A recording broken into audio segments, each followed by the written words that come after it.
What if the content that you're already creating could keep working for you for months, not just for hours? That is the power of Pinterest. It's not just another social platform, it's a visual search engine where your content doesn't disappear, it compounds. And for the first time ever, I am teaching a live 5-day experience called the Pinterest Power Bootcamp that will help you kickstart your results with Pinterest. This isn't the whole system, but it's your roadmap to start strong. For just $27, you'll get me live every day for 5 days starting on April 27th. Together, we'll optimize your Pinterest profile, discover exactly what your audience is searching for, and create a plan to turn your existing content into traffic-driving pins. You don't need more content, you need a smarter strategy that will work while you rest. If you're a creator, service provider, or a small business owner, then this is for you. Head to pinbootcamp.com to grab your spot. Again, that's pinbootcamp.com. It's just $27 to get started, and I'll see you live on April 27th.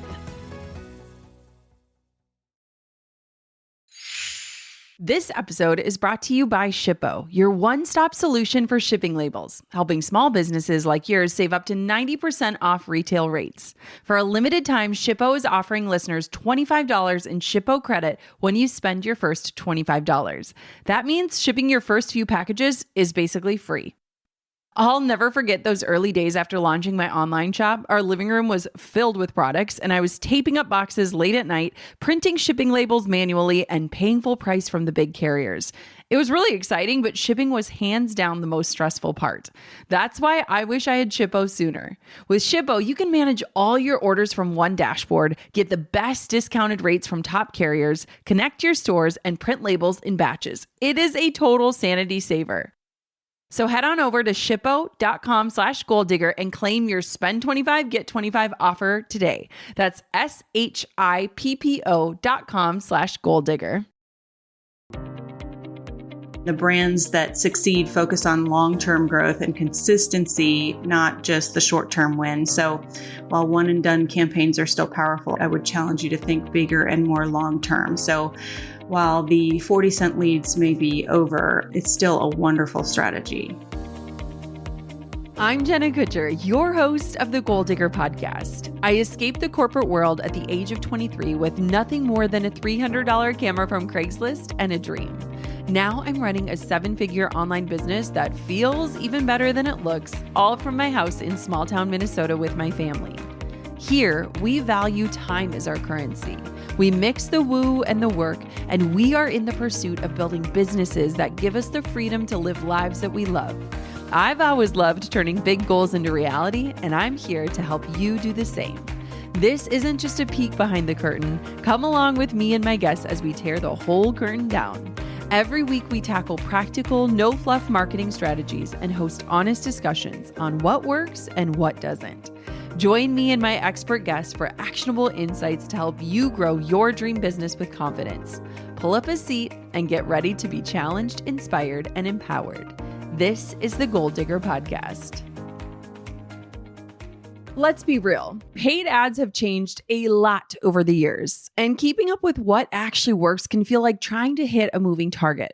But lucky for me, and for you, I have had the same brilliant ad strategist in my corner for years. And today she is here to break it all down for us. Carrie Sweatman is a business strategist, a systems nerd, and a master of simplifying the complex world of online advertising. She's not just any expert in Facebook ads. She's been my personal go-to strategist for 8.5 years, helping me navigate the ever-changing digital landscape and making sure my ads are working for me, not against me. The last time Carrie was on the Goal Digger podcast was back in 2017. Yes, you heard that right. And so I think it is more than safe to say that we are overdue for an updated look at the paid ads landscape in 2025. In today's episode, we're diving into what is working right now for paid ads in 2025, what strategies are performing best, the best types of content to test, what's not worth your money or time anymore, and Carrie's biggest tips for maximizing your return on investment. I'm also dropping a shocking fact in this episode that I think is going to blow your mind when it comes to our ad strategy. Whether you're running ads for the first time or looking to fine-tune your paid approach, this episode is jam-packed with gold. Welcome to the Goal Digger Podcast, Carrie. Carrie, you know that we're all about actionable strategies on this show. And so I want to dive right into it with you. What is the number one strategy that is working right now for Facebook ads in 2025? Ooh, that's a good one. It's fluid for one. So I always want everyone to keep that in mind. But social ads can be nuanced. But for 2025, I would say really expanding your visuals. We are testing so many different kinds of graphics right now, from these really bold visuals with bold statements to videos with funky transitions, tons of B-roll video with text overlaid, and of course, the storytelling via video and carousel ads, anything that will make people stop scrolling. And it's best to incorporate a variety of different graphics. And one thing that we saw with your most recent launch was that while video received the most engagement and the most leads, it was static images that garnered the cheapest leads. So we were amenable to both, and we wanted the volume and the lower cost per lead. So, I felt like it was a great reminder that you should always test a variety of assets because your audience will pay attention to different things. Yes. Okay. I love that we're kicking off on this. And I feel like we are consistently, I mean, even yesterday, you and I were having a conversation about like trying different things. And I think a lot of times when people think about ads, it's like they're stuck in like either something that worked before, which could be, just a static image that you made in Canva that's great. But one thing I love about you is like you love to experiment and try different things. And you're like, let's just try it. And that has given us so much insight and data, and also given us kind of the creative direction as we're going into bigger launches of like, okay, here is what we need. Here's what we want to try. And it's been so helpful. And so I love that we're kicking off on this. And I think, the main point here is like, if you are somebody that's running paid traffic, no matter where you are paying for it, don't just stick to one style of graphics or videos or something like that. Like mix it up, because we have found, and I feel like every launch, do you think, Carrie, like every launch has kind of a unique angle or something that we're like, that's really peculiar. That's interesting. It does. And, while you can kind of see from your historical data trends, it really is like launches, which may feel overwhelming to some people that every launch is kind of different or whatever. But like I said, you can see some trends and feed that back into your marketing. But it really is. Should we talk about the treadmill video? Yes, treadmill let's video? talk about it. We have this B-roll video of you on the treadmill. And no matter where we put it, whether we put it to an evergreen ad or we put it to a live launch, it comes out of the gate just soaring. It's incredible. And we're constantly touching base with each other. Like, what is it about? What's so appealing about this? But it's also hilarious because in that video, my posture is 100% questionable. And so sometimes I'll like click on it and like the comments will be like, you need to stand up straighter, like all these things. But it's interesting because I think a lot of times people get overwhelmed in the thought of video that it needs to be like highly produced or like, this like crazy interesting thing. And it's literally me walking on a treadmill. And so it is just funny because you don't know what will hit or what will take off. And I just love that, we toss a lot of things out into the ether and then we kind of dial it in as time goes on and as the data comes in. But this should be encouragement to anyone listening of like, you don't need to go hire a video team or anything like that to create compelling ads. You're probably sitting on video clips that could do really well as an ad. Absolutely. Absolutely. And sometimes, like the treadmill video, we just overlay some text on it. It's hard hitting text. And that along with, the video is what gets people to stop the scroll. So it is, you really have to just try different things. And I love that about you. It's been really just such a pleasure to know that you are for, and we've had a lot of fun throwing things around and testing different things. So, and we're not done. I feel like we're just getting started. Like I feel like we are always curious as to like, okay, what's going to work now or what's next. One thing I'm curious about is there is probably a really great segment of this podcast. Maybe you, the listener right now, are like, I have never put a single dollar into paid ads. They've run a business or they've started a business. Maybe they've gotten their first sale or their 1,000th sale, but they've actually never paid for ads. And so where should somebody begin, and why would now be the time to consider starting for them? Yeah, you really should always begin with your strategy. And I know that's not as concrete as probably some people will like, but ads will only amplify what is already working. Yes. So you want to start there. What are you currently selling well? That's the thing you want to put your ad dollars behind. And always remember that ads are just one piece of the puzzle. That's another thing that you do so well. Ads work best when combined with a solid organic strategy. Yep. So whether that's social media or email marketing or both, when you pair your paid and organic strategies, your efforts compound and build this unstoppable momentum that just grows bigger and better. So it's so important to have both. And the last thing that I'll say is that the ad platforms are more integrated and user-friendly than ever before. So don't be afraid to get in there and give it a try. Not only is setting up ads easier, but the various ads managers within each platform have added so many integrations with the other softwares that you're likely already using. So it's much easier than it once was to navigate and get a campaign up and running. And if you're not quite ready for ads yet, that's okay. I would encourage you to focus on building your audience organically through social media and email marketing. And the more you grow your base now, the stronger position you'll be in when you start to run those ads. Yeah, I love that. I'm doing coaching, just a few different coaching clients offline.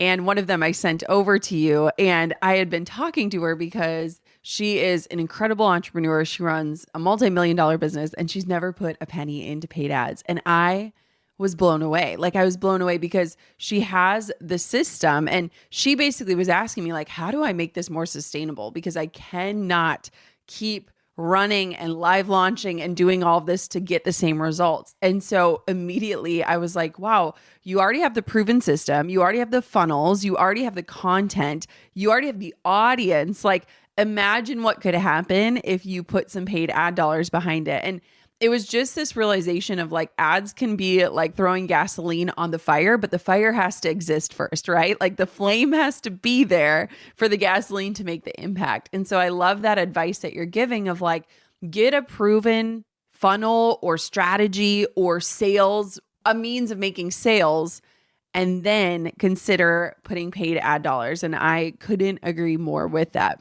So one thing I'm curious, and this is kind of a fun question, but what is something that used to work with Facebook ads that no longer works? Like, when I think of the fact that you came on this podcast back in 2017, I would actually say I stand by almost all of the content we talked about. But is there anything that's like totally dead in the world of Facebook ads? Well, you and I both know that in our heyday, long before each platform was as crowded as they are now, long before the data privacy laws, we used to set up campaigns and get leads for under 40 cents pretty easily. Yes. For most people, I would say that those days are gone. And ultimately, advertising isn't a shortcut. It's a strategy. It's a long game, really. And the brands that succeed focus on long-term growth and consistency, not just the short-term win. So while one and done campaigns are still powerful, I would challenge you to think bigger and more long-term. So while the 40-cent leads may be over, it's still a wonderful strategy. Yeah. Okay, real talk. When you get served an ad that makes 0 sense for you. Like, for weeks, I kept getting ads for these high-tech gaming chairs. Hi, I don't even game. I'm a mom. I'm not a Twitch streamer. That's what makes LinkedIn ads stand out. They actually get your message to the right people. That's why I love what they can do for business owners. LinkedIn ads gives you access to over 1 billion professionals. That's billion with a B. And you can target your ideal buyer by title, industry, skills, and even revenue. It takes the guesswork out of who's seeing this and helps you get in front of decision makers who actually are ready to take action. So instead of casting a super wide net, you can be laser focused and let your budget work smarter. LinkedIn will give you a $100 credit on your next campaign just so you can try it for yourself. Go to linkedin.com/goal. That's linkedin.com/GOAL. Terms and conditions apply. Only on LinkedIn ads. So the other day I went down this rabbit hole of finding really cute matching summer outfits for my girls. I had my cart full, my dog was asleep in my lap, and of course I didn't have my wallet on me. And so I was just about to abandon it, telling myself I would circle back later. And then that purple shop pay button popped up. One tap, it's done. It's kind of dangerous how easy it is, but it's also totally magical. Well, that little purple button, that's Shop Pay, and it's powered by Shopify. It remembers your info so that checkout can be instant. And for business owners, Shopify makes it just as easy to run your store as it is to shop one. Shopify powers 10% of all e-commerce in the US, from brands like Gymshark and Mattel to businesses just getting started. It is everything you need to launch. Gorgeous templates, built-in tools for payments, inventory, and marketing. It's all in one place. No code, no hassle. And that purple Shop Pay button, well, it's not just cute. It is why Shopify has the best converting checkout on the planet. If you want to see less carts being abandoned, it is time for you to head over to Shopify. Sign up for your $1 per month trial and start selling today at shopify.com/goaldigger. Go to shopify.com/goaldigger. Shopify.com/goaldigger. I talk about this show way too much on the podcast, which is Shark Tank. And I love Shark Tank. I don't know. I'm just obsessed with it. And Coco has started to watch it with me. And she's like, Mom, is the person getting the deal? What's happening? I don't like that bald guy. He doesn't seem nice. But I love how much they ask about, like, what is your cost per lead and what is your, customer lifetime value and all of these different things. And one thing that I think is really beautiful about ads is, for most business owners, especially in the early stages, you can't really say or answer those questions, right? You don't really know, how much am I spending to get a new email subscriber? What is this actually costing me to get somebody to view my sales page? And one thing that I think is so beautiful and under talked about and underutilized, honestly, is the fact that Facebook ads can give you a ton of insight and a ton of data that can really help make sure that, like, your copy is hitting, that your offers are right, that your pricing is right. Let's talk a little bit about that, because I think that a lot of times people look at paid ads as like the direct line to the consumer, which is the ultimate goal, right? But beyond that, I also think that you're kind of sitting on a gold mine of information that can really help you retailer your strategies or your messaging or your offer. It's so true. And it's my favorite clients are the ones that get that, right? That aren't looking for the super short term. Obviously, like you said, we're trying to pay for the ads and then some, but it really is a long-term strategy, and it has this compounding effect. And it does. Our results, we are constantly talking about what worked, what didn't work, and then feeding that back into not just your ads, but your emails, your organic social, everything. And so it really is a holistic tool to gain information about what platform people respond to, what type of graphic, what type of copy, what buzzwords, what, specific hard-hitting text. We get a lot of things, a lot of headlines and things like that from the results of ads, for sure. Mm-hmm. I love that. And I love testing, because I think a lot of entrepreneurs will hear things about like split testing and they're like, how do I even do that? How do I know the data? And it's like, ads are actually a pretty easy way to kind of get some clear winners in some of the decisions that you might be grappling with within your business. So I kind of love that. Yeah. So one thing that I'm curious about is, like, if business owners have been utilizing ads and maybe they're feeling similar shifts to what I've been feeling, what I know my friends have been feeling, what's the best place to start when creating a 2025 Facebook ad strategy? Yeah, I think, number one is this mindset shift. I feel like a lot of people think very narrowly when thinking about paid media. And, we've been touching on this, and instead of realizing that your ad strategy is never truly done, The brands that are winning are constantly testing, optimizing, and iterating. And while that may feel overwhelming, you want to try to adjust your mindset so that you're focusing on that long-term success. And it really, for 2025, it really is about putting different things out there. I mean, like I said, we are testing, these really funky videos with really crazy transitions, all different kinds of, the talking head videos, the B-roll with text overlaid, just all different kinds of things. And I think that is probably going to be the key for 2025, is just to get in there and have your ad strategy be kind of this creative playground for your brand. One thing that I've been doing that I think might be helpful for somebody that's listening is Carrie and I will sit down before a launch and we'll kind of make a laundry list of like, here's what we want for content. And it actually helps me because I'm the person creating my organic content. And so it forces me to batch create a ton of my organic content before I get into a launch so that Carrie has it to also run ads. And then what's interesting is a lot of times she'll be running my like reels or carousels that I'm going to be posting anyways prior to me posting them. And I can already start to get feedback on that content. Let me tell one funny story that we had on a recent launch.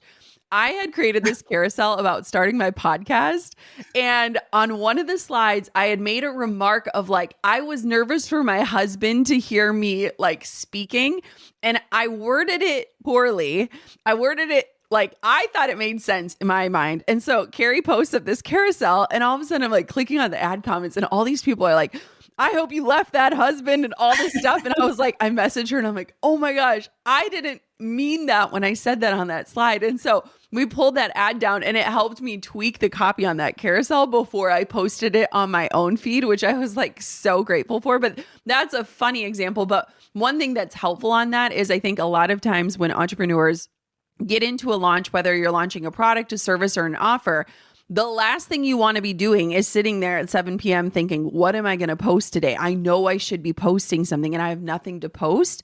And so what has really helped me is knowing the needs in advance, creating them for Carrie, for my ads team. And then, okay, when I'm in the launch, I have all the assets prepped and ready to go so that I'm not sitting there creating at the last minute. And that's been so helpful. Do you have anything to add to that?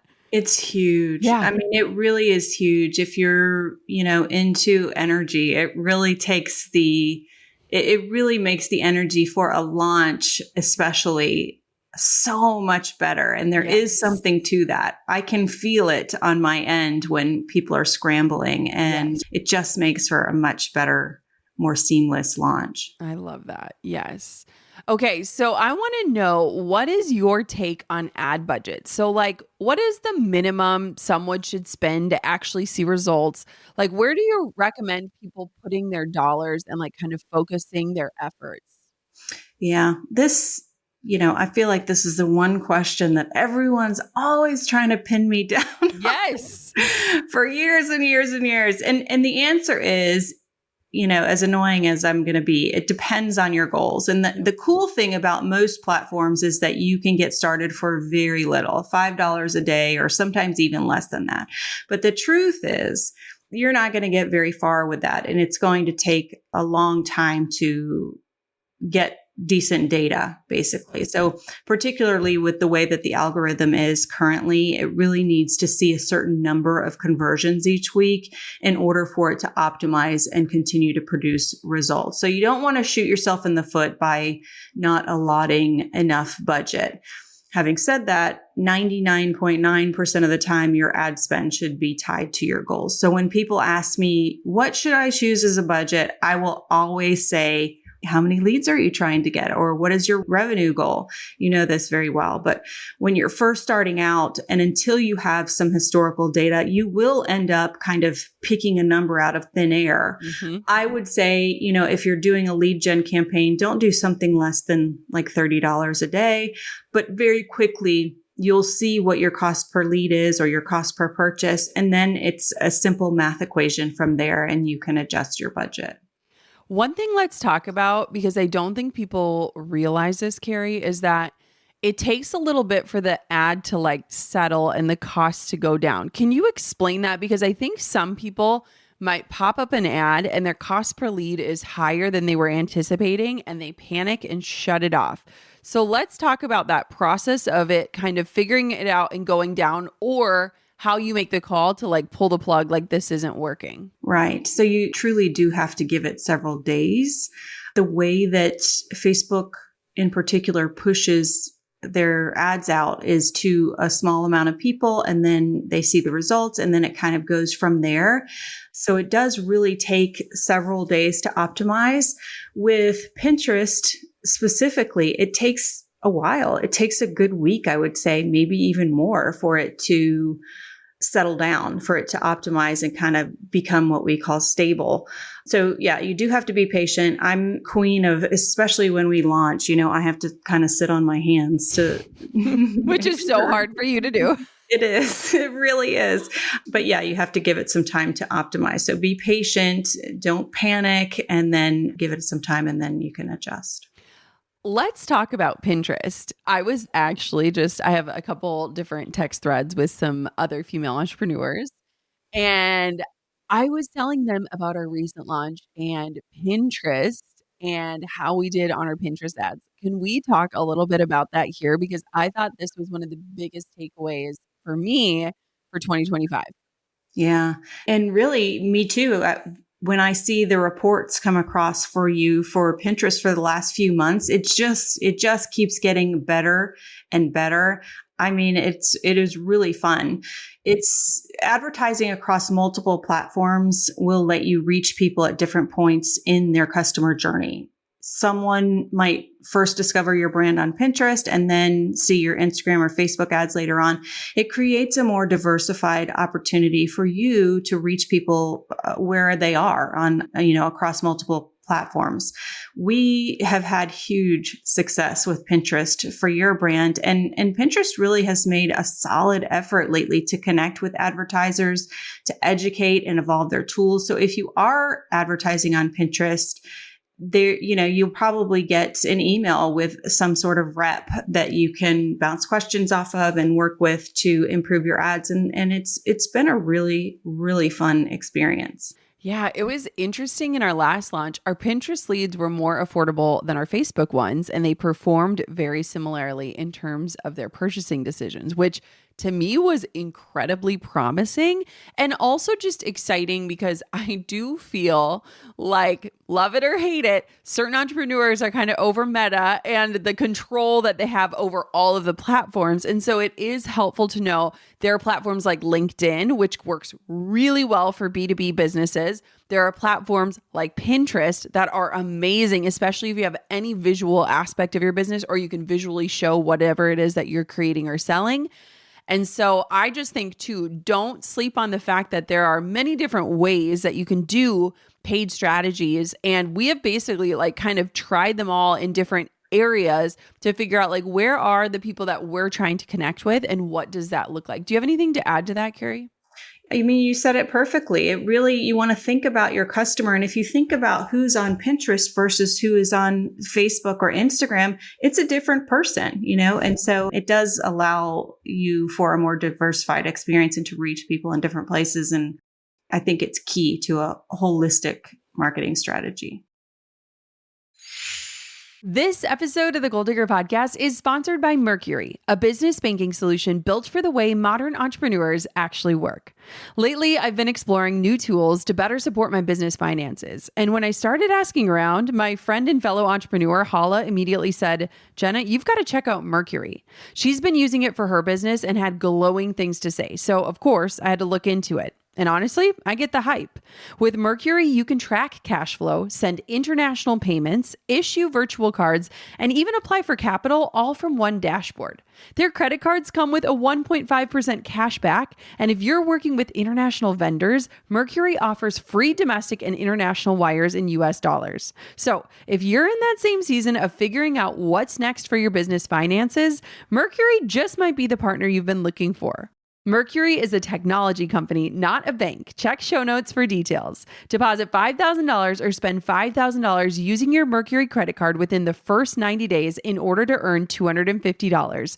Or do both for $500 in total rewards at mercury.com/goal. That's mercury.com/goal.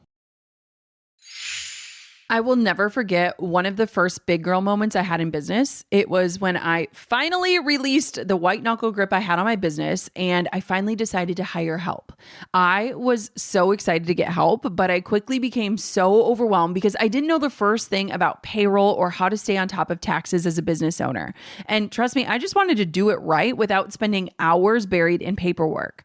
Now, if only I had had Gusto back then. Gusto is the all-in-one platform that makes payroll, benefits, and HR feel doable even if you're not a numbers person. Whether you're paying W-2s, 1099s, or offering health insurance and 401ks, Gusto's got your back. You can run payroll in just a few clicks, and Gusto will automatically file and pay your taxes at the federal, state, and the local level with no spreadsheets and no guesswork. Over 400,000 small businesses across the country, including mine, trust Gusto because it is so simple and so intuitive. If payroll's been sitting on your I'll figure it out later list, this is your sign. Right now, Gusto is offering 3 months for free when you run your first payroll. Head to gusto.com/goaldigger to get started. That's gusto.com/goaldigger. Years ago, Drew and I took a month-long sabbatical. It was our first real break in a really long time. We rented a little Airbnb on a tropical island, and during that trip, something clicked. We experienced how powerful it can be to walk into a space that's been thoughtfully prepared for you, to rest, to reflect, to make memories and just be. And we started wondering, could we create that kind of experience for someone else? Could we be the hosts that make people feel the same sense of ease? That idea quickly took root. Eventually, we found a small property, poured love into every detail, and opened the doors.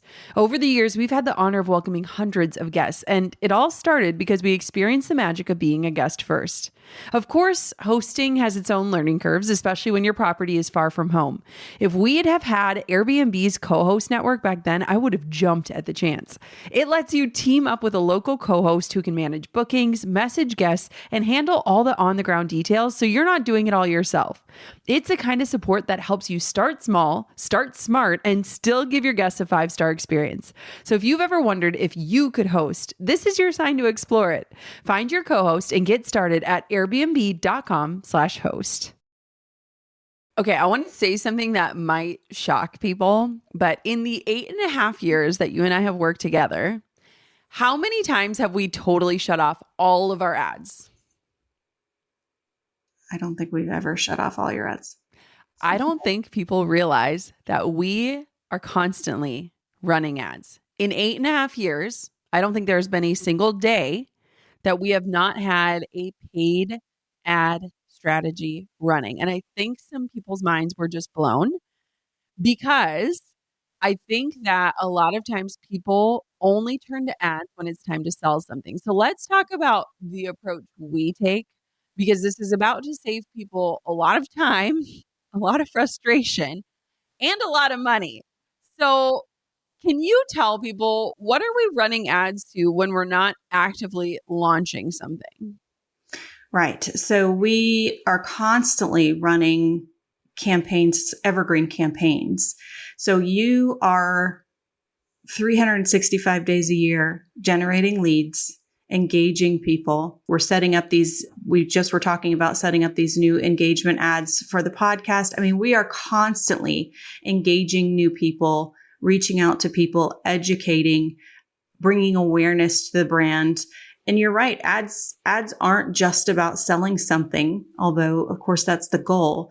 Really, they're about building relationships, which is very similar to your organic strategy. When you show up consistently with this engaging content, your audience feels very connected to your brand. And along with a great organic strategy, ads really gives you the power so that, you know, whether it's behind the scenes content, customer stories, influencer collaborations, you can nurture a community that feels connected to your brand in this really fantastic way to increase brand loyalty while significantly increasing your revenue. And I touched on this, but a solid ad strategy will compound what you're doing well organically. And we've seen that 100-fold in your business. The two go hand in hand. And when you're doing both together and well, it just grows bigger and better. And I have yet to reach any kind of ceiling on that. Which is insane. And I hope that people can see too, like, this is a way, and I will say, let's talk about this, Carrie, because I feel like, especially since I became a mom, and you have literally walked with me every single step of that journey, especially since I became a mom, I have such better balance. And when I am able to post reels that say like, hey, I made this amount of money while at the lake at my family, it is through email marketing. But guess where those leads are coming from? They're coming from Facebook ads, right? And so when I think of people that want to have a more sustainable business, that don't want to be constantly online, constantly posting, constantly creating new content, to me, I'm like, if you don't have ads doing that work for you, it's going to be really hard. Let's talk about that a little bit, because I don't think people always connect all of those dots to really recognize how, like you said, my business is running 365 days a year. That doesn't mean I'm personally running 365 days a year. And I think that's a really important distinction, because I know you, the listener, is listening thinking, I don't want to be on 365 days a year. But ads can be like this pseudo employee of your company that is out there marketing for you. Right. The biggest thing is to shift your mindset around that, is to understand and look at it as this long game. You know, we touched on it, but people do think too narrowly. And I, find myself thinking like, how can I explain this better so that people understand that it really is a long game and it will benefit you. It will become easier and it will compound. And so you're right. Just like the gal that is, has millions of followers that's never run an ad. When you get to a certain level, and even before that, you should start. But when you get to a certain level, there's really not a lot else to turn to without, expending more of your own time and resources and effort. So it really does amplify what is already working. And it's so important to just be consistent, to consistently do it. Yeah. I remember talking about this back in our past episode, but I want to bring it up today. And so let's talk about the difference of like the cost per lead for a free resource versus the cost per lead for a paid offer. Because again, I think entrepreneurs, they get excited about ads, and the first thing they do is turn on an ad to buy their product. And they start to see like, ooh, this is expensive. Maybe they heard the 40-cent lead back in the day and they're like, this is definitely not working for me. And so the majority of our ads that are running, especially ads that are running year round, are going to free resources. So can you kind of break down, and this can be ballpark, or you could use numbers from my business, but just so people can understand, if you had, say, $200 to put towards ads, I would personally argue put it towards growing your email list and serving that list versus putting it towards buying a product. Right. And the key, you said, is to serve that list. Yes. So the alternative to what you're saying is people, put up their sales ads with no kind of nurturing or anything. It's just like, hey, here, buy my $497 product, and it's not selling and they wonder why. Is the people that put up their lead gen campaigns and then they're going, but nobody's buying. And I'm thinking, okay, but what happens after that lead gets on your list? Are you running retargeting ads to push them to the sales page? Are you emailing them? And they're not, they just kind of expect people to find the offer and make a purchase. So it is key to meet people where they are in your sales funnel. For people in our industry, it's a little different for e-commerce people, but for people who are coaches and consultants and have, digital offers, it is so important to meet people where they are in the process. So yes, cost per lead, your cost per leads are across the board. We have one of your courses that pretty much everything in the funnel is just more expensive. and we're always talking about it and what to test next and that sort of thing. But for the most part, your cost per leads are anywhere from $1 something, which is ridiculously cheap, to $8 a lead. And then, cost per purchase will also vary. So the one that we are always trying to figure out is a more expensive offer. And so it makes sense that the cost per lead and the cost per purchase would be more expensive. But also, because it's a more expensive offer, it makes sense. It still makes sense dollars and cents wise. We can still be profitable with a more expensive lead. So the key is to really know your metrics and to understand, what you can afford to pay for a lead and a purchase.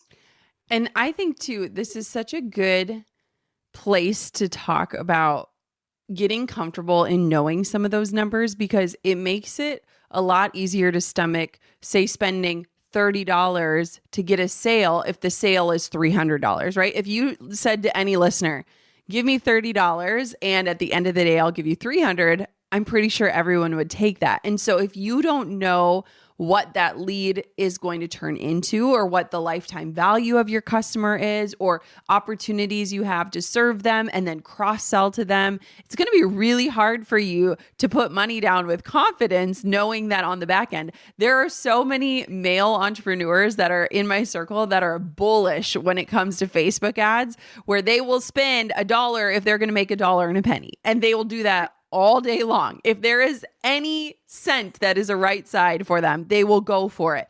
And so it's interesting because they know that the value of that lead in their company is going to turn into hundreds, if not thousands of dollars. And that confidence allows them to spend in that way, where the upside doesn't look great on the front end, but on the back end, it proves to be incredibly valuable.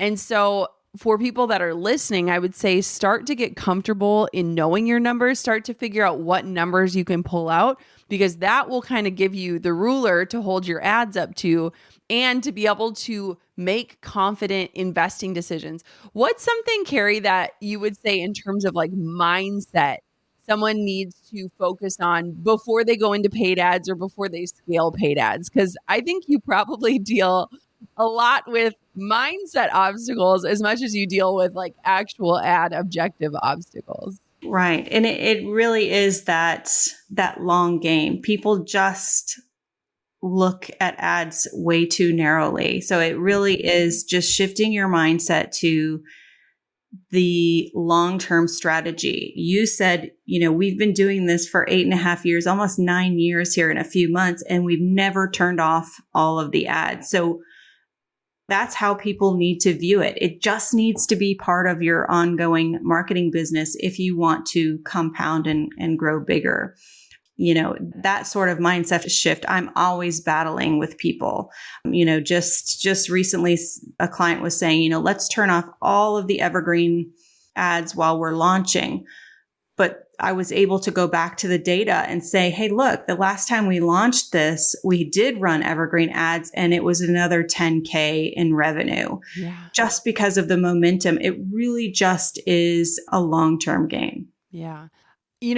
It's funny because I, especially this year, I think more than any other year before, I am so focused on long-term results, like not flash in the pan anything. And I think that's where a lot of times I get frustrated with social media, because it's like the monster you need to keep feeding, right? And so what I love about this is that you as a listener, you want your business to be alive in a year, 3 years, 5 years. You wouldn't be here if you didn't. And so this is one of those long-term strategies where it's not the flash in the pan of feeding the beast. It allows you to continue that momentum, to get that visibility. And I don't know about you, Carrie, but like, I feel like it has never been harder to grow on social media. I feel like people that used to be able to easily add, 100 or 1,000 followers a month, everyone kind of feels capped. Like there's just almost this stagnancy. And so ads are an amazing way to get exposed to new audiences in this culture where it feels really, really hard to grow. Absolutely. Especially for if you feel like you've hit some sort of ceiling. I see this all the time where they have these giant audiences, and it feels like there's nowhere else to go. You're right that the social stuff it can be very frustrating. And even though it feels counterintuitive, ads does give you more control over that kind of growth. You can look at your historical data and figure out what to do next so that you can continue to grow. We are always focused on bringing new people into the fold. Yeah, I love that. One thing we should talk about is targeting. Like, what is targeting? What are the best ways to find the right audience in 2025? Have there been any major shifts in this area of ads? Yeah. I mean, ad platforms, they give us insanely detailed targeting options. You can reach your ideal customer based on everything from their interests and demographics to behaviors to locations and even past purchase habits. For Pinterest, for example, they offer targeting. This is something that you talk a lot about based on search behavior, meaning your ads are shown to people who are actively looking for content or products like yours. It's really, really powerful. We went through kind of a major shift in 2020 with data privacy laws and the COVID and all that. And so it really has come back around. There's a lot of targeting options were removed, and it was interesting there for a while, but really what the platforms themselves have done is to adjust their algorithms such that we can continue to have these really valuable and helpful targeting options. To me, there are three major categories of targeting. You want to do your warm audiences, which are the people closest to you. They are your followers, your email list, your website visitors, everybody that's already familiar with you in some way. And then there are lookalike audiences, which are my favorite audience. And we can take those warm people, we can upload a list of purchasers and create what's called a lookalike audience for all of the different platforms. And the platform will find you people who look like or who behave like your customers or who those warm people are. And then, of course, there's cold targets, which we also want to reach and bring them into the business and make them aware of the brand. So 3 different options, and it's really, really powerful. And it just continues to get better and better. And when we're in a launch, you're hitting all of those buckets, right? The warm, the lookalike, and the cold? Depending on what phase of the launch, absolutely. Yeah, when we're at the top of a launch, we're targeting all of those people, and they all work. Yeah, that's pretty amazing. I think too, a lot of times, we're talking about using ads to kind of get people that aren't aware, but there's so much goodness of the people that already know, like, and trust you, of like reminding them and getting your offers in front of them, because I feel like one of the greatest mistakes that we all make is that we feel like we are constantly talking about our offers and what's available. And the way that the algorithm is organically now, we're missing like our own sister's content, right? Like, we're not seeing it anymore. And so even if you feel like you're talking until you're blue in the face about that thing, I recently just had a friend who I had like texted, and then she's like, sorry, I've been so busy. I've been launching this thing. And I was like, I am like one of your best friends. I follow you religiously. I had no idea this was going on. And so I think it's also just such a great strategy of like getting your actual offers in front of people. And it also just makes it so that you can actually focus more on the organic content and not feel like you're constantly having to sell on the organic places. You get to more show up and serve and connect, which I think is ultimately what people are craving more of. Would you agree? 100%.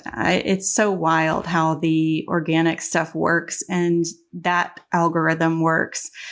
And it is wonderful to have the opportunity to pay to have awareness, constant awareness. And that is a strategy in and of itself. We do that as well. We are paying to get in front of your already genified audience so that we are top of mind. It's very strategic. Is there any final tips that you have for somebody who is navigating the paid ad landscape this year? my best advice is to stay with it and to know the numbers and to constantly glean what you can, any insights, and then feed that back into your marketing across the board, into your emails, into your paid strategy, test different things and get that information, loop it back in. Amazing. Where can everybody find you, connect with you, learn more about you? Obviously, I'm your biggest fan. I'm so grateful to not just work with you, but to literally do life with you. And the fact that we are going to be coming up on a decade is kind of insane. You have been such a constant in my life. So where can everybody find you and connect with you? For sure. I was thinking about that this morning, about what we've seen each other go through in the last almost 9 years. It's such a blessing to me. I love you so much. And my website is System Envy. So it's all one word, systemenvy.com. And then really I'm most active on Instagram, and that is just Carrie Love, Love, all one word, Carrie Love, KerryLove. Thank you for being here. And thank you so much for sharing. I'm so excited for our listeners to take action, whether big or small, in getting closer to these results, because it is such an amazing way to help you sustainably scale your business and to get in front of the people that you're creating for. So thank you for helping me do that. Thank you for having me. I can't even tell you how much I love my team. My team is filled with brilliant, incredible women like Carrie, and it's just crazy to me to think of how much life and business and experiences we've walked through together in our nearly 9 years of being teammates on this journey. She is absolutely brilliant. And I think for a lot of us, we can feel the landscape shifting. Maybe you've never done ads before, but after today's episode, you are determined to figure out what is your funnel and what is the data that you need to confidently invest. Or maybe you've been running ads and you're feeling frustrated with the ever-changing algorithm and frustrated that the old stuff, what used to work, isn't working anymore. I hope today's episode gives you excitement around paid ads and also gives you perspective into what is helping me run this type of business in the way that I'm running it. Because I can tell you, if you want to have a business that can run 24/7, 365, and you don't personally want to, I would argue that paid ads are the way to do that. And in order to get to the place to invest in those ads, you've got to have a proven system that works. And I hope that all my content out there on the internet can help you create that system. Thank you so much for listening to this episode of the podcast. If you know someone that could benefit from this show, please send it to them. I would absolutely love for you to share it. And if you haven't yet, take a quick second to rate and review the show. It would mean the absolute world to me. I'm so grateful you spent this time with us today. Until next time, goal diggers, keep on digging your biggest goals. Thanks for pulling up a seat for another episode of the Goal Digger Podcast. I hope today's episode fueled you with inspiration, gave you information that you can turn into action, and realigned you with your true north in life and business. If you've enjoyed today's episode, head on over to goaldiggerpodcast.com for today's show notes, discount codes for our sponsors, freebies to fuel your results, and so much more. And if you haven't yet, make sure you're subscribed so that you never miss a future show. We'll see you next time, Goal Diggers.